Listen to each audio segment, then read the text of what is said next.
Hi Taurus! Ito po si Divine Tarot 888 para sa inyong September Kapalaran General Tagalog General Tarot Reading sa love and career nyo. Pero depende kung anong mensahe ang sasagot natin for you sa araw na to. Hindi po ito magre-resonate sa lahat. Konti lang po ang makaka-resonate dahil napaka-specific ng mensahe. So, diretso na tayo sa reading. Okay. Oh, confession, moving, and divorce. May hiwalayan dito. Someone has to tell you something. Change of residence, moving in with your partner, experiencing a breakup. Okay, so, merong nag-uusap-usap tungkol dito sa mga plano. May nakita kong bahay, positive, pero may problem ka ngayon sa relationship mo. Ayan, breakup. Okay, masakit yung mga nangyari. Pero, sa nakita ko for you, Taurus, kayang-kaya mo sarili mo eh. You have this house na solid yung foundation mo. Okay? So, ito, merong nag-uusap-usap eh. I don't know if merong nag-share. Pero I feel like gustong sabihin sa'yo ng mga angels mo na ingat ka sa mga sinishare mo. Minsan kasi hindi mo napapansin na sinisiraan mo na pala yung isang tao or sinisiraan ninyo kung sino mo itong kausap mo. Sinisiraan nyo yung person na yon. Okay? Pwede din to kasi na ikaw yung sinisiraan, pinagchichismisan ka dahil dito sa change of residence at sa hiwalayan na nangyari sa'yo sa life mo. Okay. Tingnan natin sa tarot, guys. What's coming towards you, Taurus? Okay. Nga pala, pakilike po ng video kung kilala nyo na po kung mag-comment po kayo. Kung hindi pa, okay lang mag-comment pa rin para ma-acknowledge nyo na kailangan nyo ng gabay or guidance para masagap natin ang kwento ng buhay nyo at magabayan kayo. At kung hindi naman kayo interesado sa ganitong video, ay wag nyo na lang pong panoorin. Mamaya may announcement ako sa dulo ng video. Okay. So, we have Ace of Swords. So, may bagong idea ka. And gusto mong i-pursue to, bagong project.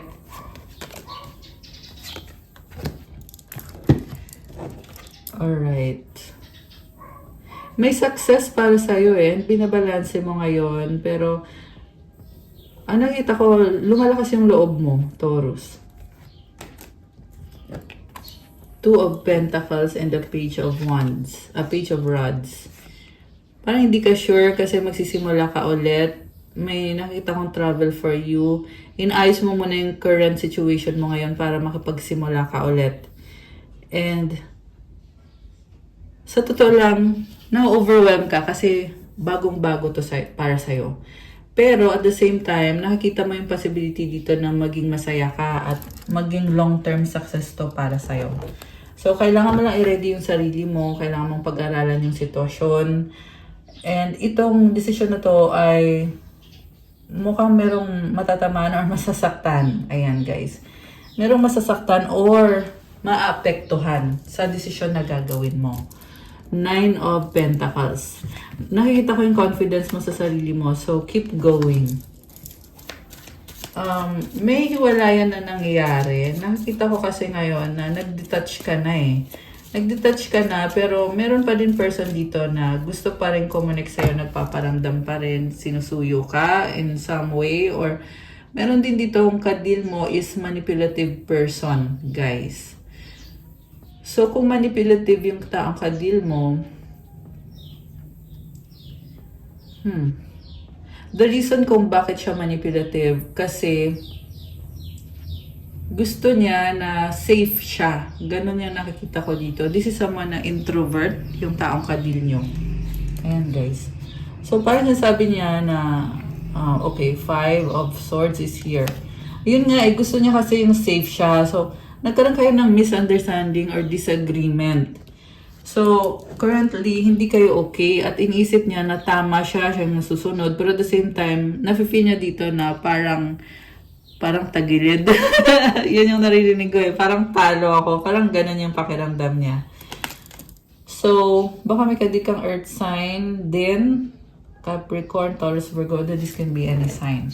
Okay, meron ding air sign, Gemini, Libra, Aquarius. So, ano bang intensyon nitong taong kadil mo?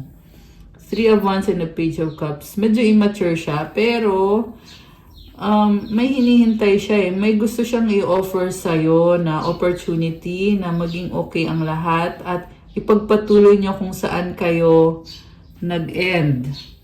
Parang this is someone na hindi pa siya tapos sa'yo. Although meron nang hiwalayan dito, pero sinasabi niya kasi dito na pwede namang magsimula ulit na parang wala lang nangyari. Ayan, 555 on the screen now. So, it's a change. Comment kayo dyan kung sang-ayon ba kayo dito sa taong to. Kasi parang ang gusto niya is ituloy nyo yung relasyon nyo na para daw wala lang nangyari.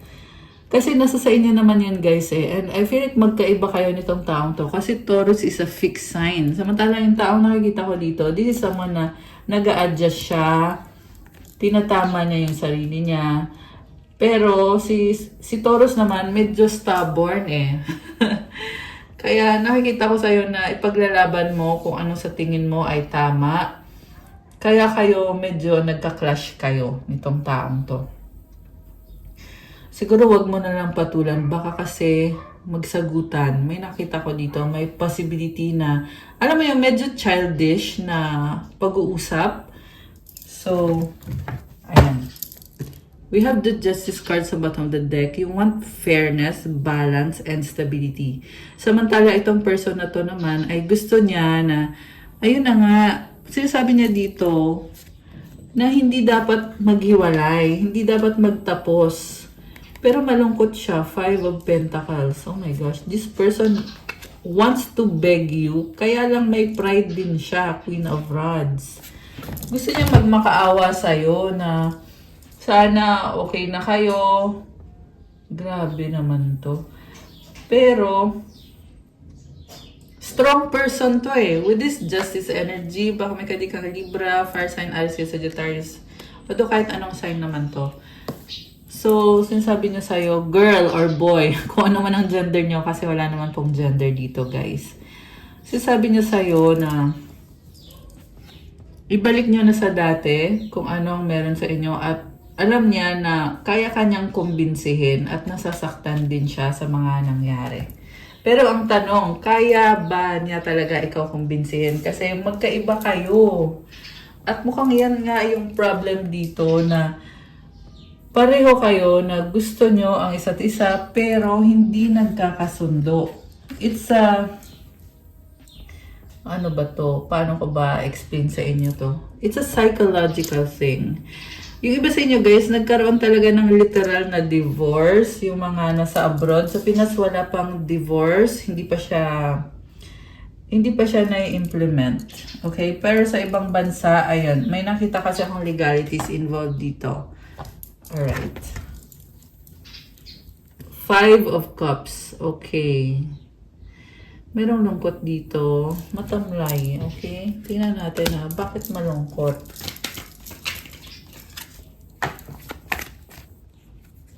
May mga nangyari. Okay. May bagong simula. Okay. May pag-asa.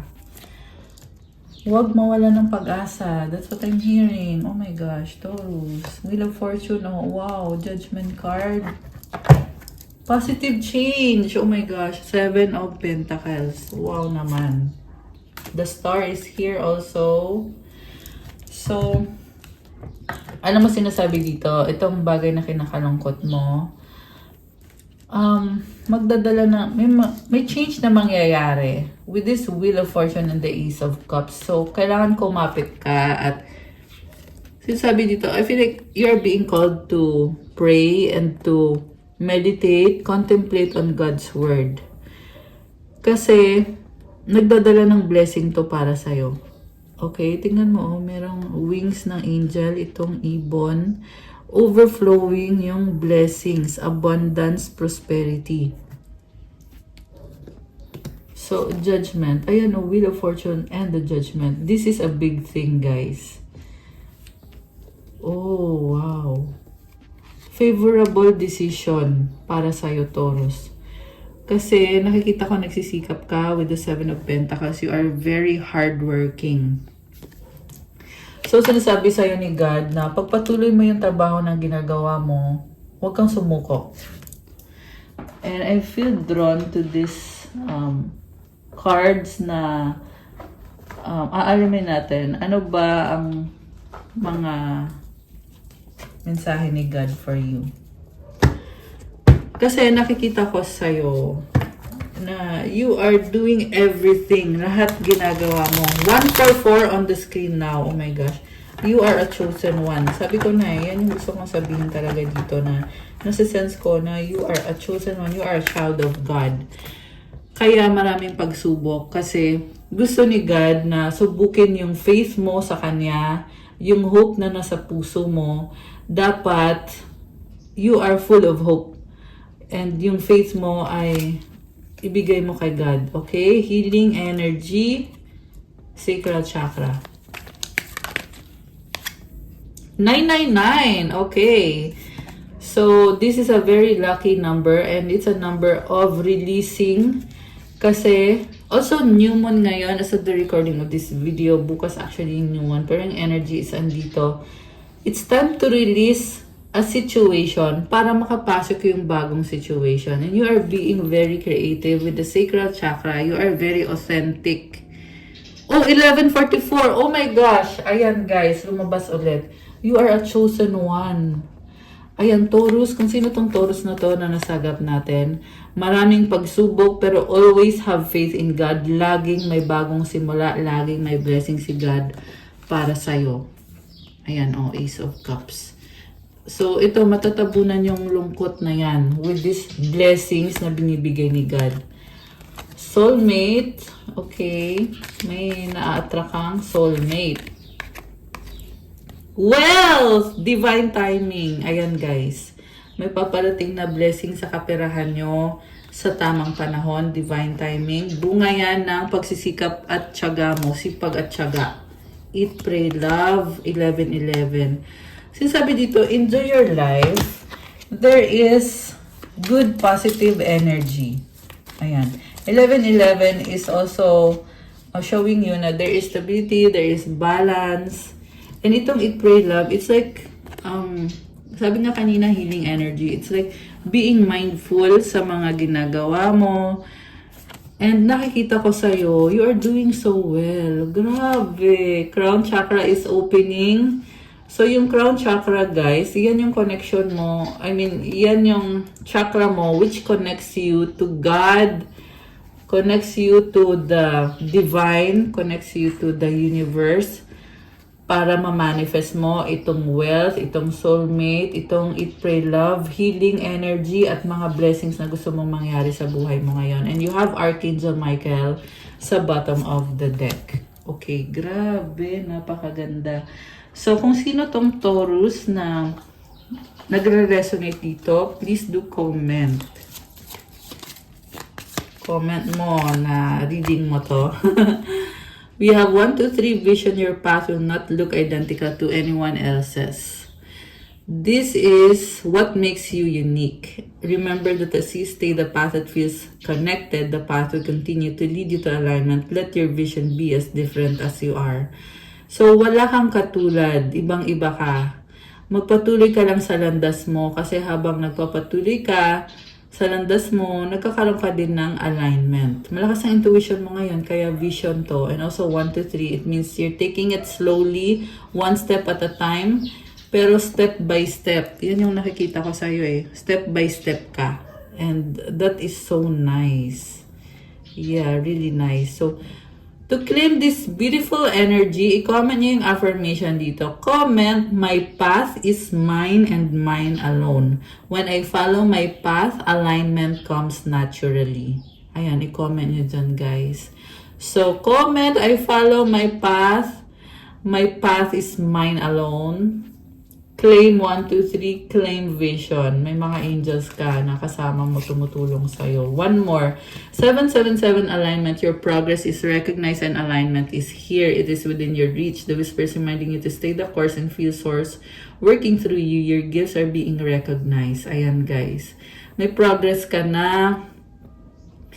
At again, sinasabi dito na magpatuloy ka at i-feel mo daw yung tulong na palaging binibigay sa'yo ni God. You are so aligned, you are so connected, okay? Affirmation, I blossom and bloom as I use my gifts. All things simply align as I feel the feeling of the divine. To claim this beautiful energy, comment, I blossom and bloom as I use my gifts. All things simply align as I feel the feeling of the divine. I love it for you. Anong mensahe ng mga angels mo? Okay, tingnan natin. Mensahe for Taurus. Oh wow! Earth Angel! Oh my gosh! Oh, kinilig. So, sabi ko na I was telling you, you are a chosen one. And now, sinasabi dito, you are an Earth Angel. Ang ganda ng aura mo. Thank you, angels, for inspiring me to be more like you. Comment nyo dyan. Thank you, angels, for inspiring me to be more like you. Grabe, ang ganda. You are a blessing to the people around you, the people you love. Move your body. Thank you, angels, for motivating me to move my body and energy. Siguro mahilig kang sumayaw-sayaw. Okay? Or kailangan mo yung gawin. Kasi releasing yan pag gumagalaw-galaw yung iyong physical body. Mensahe galing kay Universe. Okay, mensahe galing kay Universe. When I lean on certainty and faith, I change my mind about the world I see. So, lean on certainty and faith. Kasi, sa totoo lang, you are strong, you are very blessed. Okay? So, palagi i-remind mo yung sarili mo, have faith.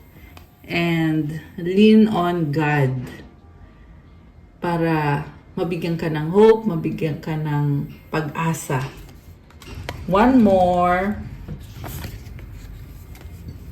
The more energy and intention I bring to my faith, the more fearless and free I am. So, ayan guys, alam mo, hindi perfect ang lahat for you, pero sinasabi dito, Taurus, na yung energy mo, yung manifestation mo, i-focus mo dun sa faith mo. Kasi, pag napapalakas mo yung faith mo kay God, mas lalo kang marami kang na-achieve sa buhay mo. Ayan. Okay guys, that's all for your September kapalaran para sa mga Taurus. Thank you for watching. Please like, comment, subscribe, hit the notification bell. Yung announcement ko is meron pong private reading. Ikaw mismo ang i-reading. At ngayon po ay may discounted na price yung private reading.